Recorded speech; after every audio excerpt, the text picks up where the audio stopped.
The closely watched Senate race is Alaska Republican candidate Dan Sullivan.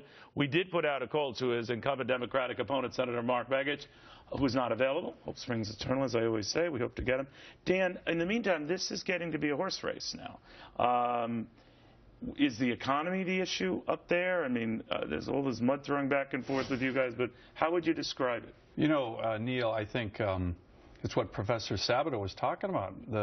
The sense in Alaska among way more than just Republicans, a very broad-based sense, is the country's fundamentally going in the wrong direction. I see it everywhere on the campaign trail, and it's not a mystery why. You know, we have a federal government that has overreached in so many different parts of our lives up in Alaska, and then, you know, you have a Congress that passes huge bills, nobody reads them, and then agencies put out a flood of regulations that are really stifling the economic potential of Alaskans, of our country.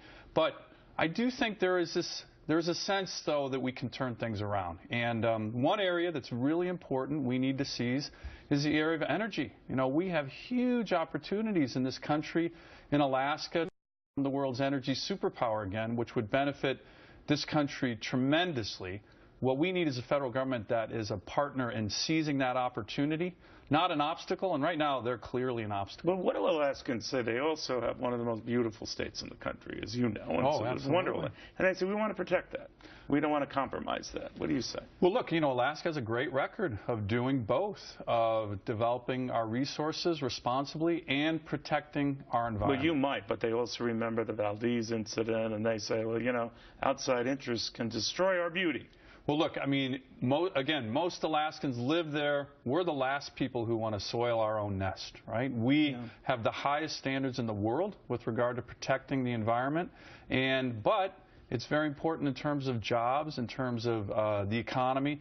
As Professor Sabato talked about, the future of our kids. And we have a very strong record of being able to do both, and that's where the vast majority of Alaskans are. The vast majority of Alaskans, for example, want to open and explore in ANWR, about 75% of Alaskans. Is that right? Absolutely. Let me ask you about Sarah Palin and her role, if any, in your campaign. It's been a kind of a hands-off approach. Yeah, it's been a bit of a hands-off approach. Are you okay with that? Or? Well, you know, as I've said, look, I'm always interested in getting supporters throughout not only Republicans, but other members of the Alaska public.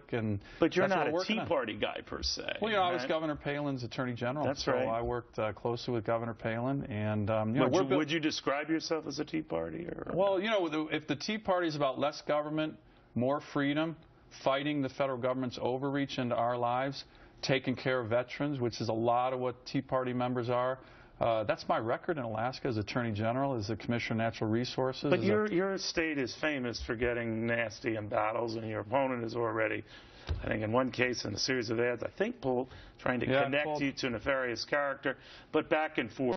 No debates planned? I mean, we have plenty of debates planned. And how would you address that? We've already had one debate about a week after I won the primary. But I mean, when these personal issues come up, will it be just about the soap opera?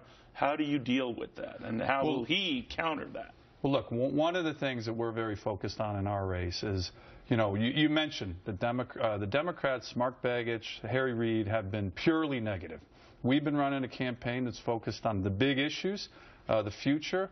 Well, you've linked Begich with Reid and everything, right? That's been the strategy. And President Obama, right? Okay. The reason that they're running these negative ads is Mark Begich doesn't have a record to run on. When you vote with Barack Obama 97% of the time, when you are one of Harry Reid's loyal foot soldiers in the Harry Reid Senate leadership, you don't brag about that in Alaska because you'll lose. You attack your opponent personally. But we're keeping it about the big issues and people's records. I'm running on my record, and Mark Begich, unfortunately for him, has to run on his record. We shall watch closely Dan Sullivan again to Senator Begich, who was on our show a while back, but he was on our show. You're always welcome.